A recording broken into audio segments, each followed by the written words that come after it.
What do you carry around? Resistant bands? Extra hat? Sunglasses?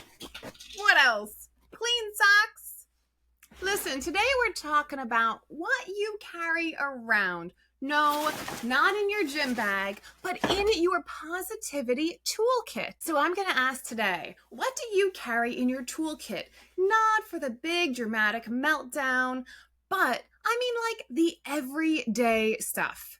You know, when you have that like weird mood or that 2 p.m. slump or some little internal wobble that makes you question everything. Because listen, here's the thing. Your mindset is a muscle. And just like any muscle, you need tools to take care of it. You need to come at it from more than one angle. So today, we're talking about building your positivity toolkit with the real stuff that I use to reset, recharge, and come back to myself. Listen, it's not about being fake happy. It's about being resourced, having a toolkit. All right, let's go. Hey there, welcome to Practice Your Positive Daily. This is a podcast where we train our mindsets, whether it's raining or a playlist stops working, we are here for it. I am Sass, and today I'm sharing the 5 tools that make up my personal positivity toolkit, the things that help me stay grounded, playful, and even feel okay when things are a little bit much, right? These are my lifelines, and you're invited to build your own. Listen, for a long time, I thought I had to think my way into getting better. I thought the only way to think positive was to think positive. And if I just journaled enough or said the right affirmations or listened to the right podcast, I'd be fine, right? It was just a problem of what I was listening to. But that's not it.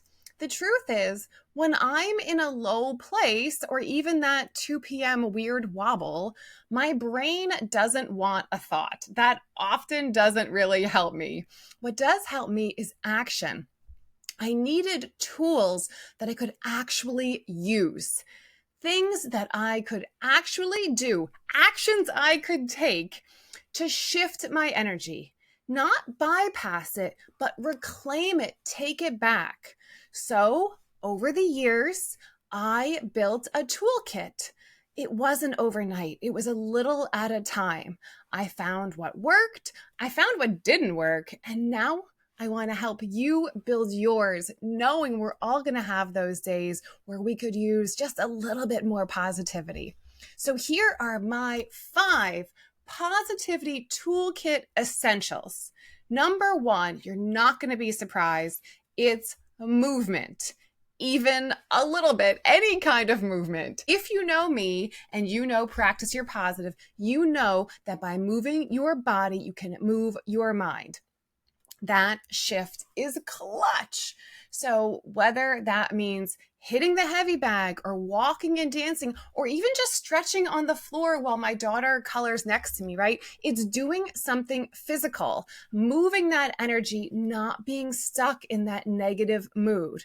So when I feel stuck emotionally, mentally, I move physically. It reminds me I'm not stuck. I am alive. That alone can bring me back to positivity.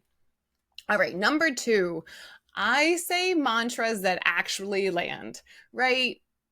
I like a good Pinterest quote. I like a good meme, but I'm talking about personal power phrases that make sense to me. They might not work for you, but they work for me, right? They cut through the noise. So one of mine that I shamelessly stole is that everything is always working out for me, no matter what it looks like. And somehow it might not work for you, but for me, that does a good job to bring me back to whatever is going on right now. I know that things are always working out for me. I say it in the car. I say it while I'm washing dishes. I say it out loud to my kiddo. I say it when I just want to scream into the void. It shifts me, right? It shifts me. It reminds me that things are always working out for me. And honestly, I can't go back in my history and find an objection to that. things have always worked out for me.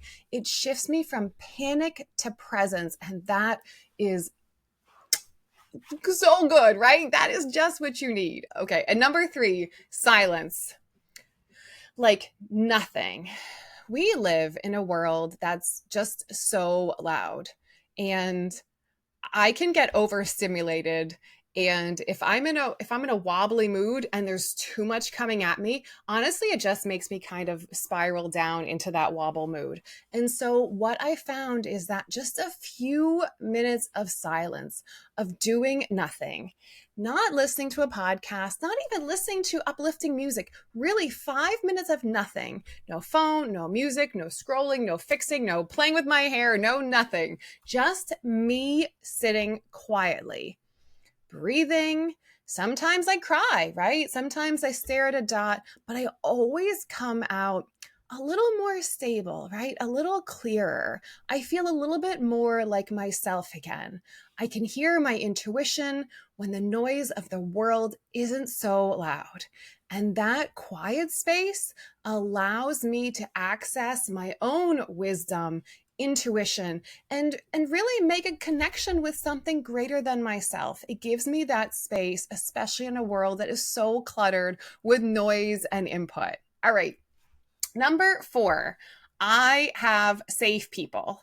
Listen, it's not everyone, but I have my people. And this one is a big one for me, because when I'm off, my first instinct would be to isolate, or it would be to text one of my trauma bond friends and just start complaining and allow them to soothe me, right? I would spin if I handled it by myself, or I would put it all on somebody else. And now there's a difference. I reach out proactively. I have a very short list of people, friends I know who are emotionally open, who get me, who know my history, who know my tendencies. And seriously, folks, I trust. I trust to be safe and to be real without trying or worrying about what they're going to say to me or feeding the flames of my own negativity. These are not trauma bond buddies. These are people who remind me of who I am at my core. I text, I call, I send a voice note, but I get out of my head and into connection. That has made all the difference to me. And number 5, the 5th one in my toolkit, and this is probably the most underrated of all, but it is play. Play. When life feels heavy, I don't always go deep. Not everything has to be deep. Sometimes it's easier to go silly, to go playful. I doodle. I have a push scooter. I love my scooter. I make dumb jokes. I listen to ridiculous playlists or silly songs. I let myself craft or create or play, right? For no reason at all. Because listen, just because something heavy is going on or there are problems and challenges, that is not the entirety of my life. I don't want the challenges to be the only focus of my everyday joy and connection. Play reminds me that I'm still allowed to be loud and weird or laugh. I can enjoy the moment even in the middle of a problem. This tool brings me back to the full picture of my life, not just the stress. It takes me from this hyper focus on the stress and the negativity to the broader picture. And that really helps keep me positive. All right, positive of the day for you. Come on, you know I like to challenge you. So right now, go to your phone, open the notes section and label it Positivity Toolkit and write down 3 things that work for you. Hopefully you have them. If not, practice, right? Try 3 things and see if they work. Keep an updated list. If you don't know what works, just experiment. But try one thing today that gets you out of your head and into a more grounded, playful, or supported state. Don't overthink it. Just start. All right. You can't keep building if you don't have the right tools. And know that as you evolve, as your journey progresses, the tools that you need are going to need to change too. So don't be afraid to evolve your tools as you evolve yourself. Listen, this isn't about being positive all the time. It's about having tools that let you come back to yourself. So you tell me, what is in your positivity toolkit? Drop it in the comments below. You can also tag me on Instagram if you have your ideas there. Share this episode with somebody else who's building their toolkit. And remember, we are not practicing perfect. We're practicing prepared. We're practicing power. We are practicing our positive. All right, as always, I love you, and I will see you at practice.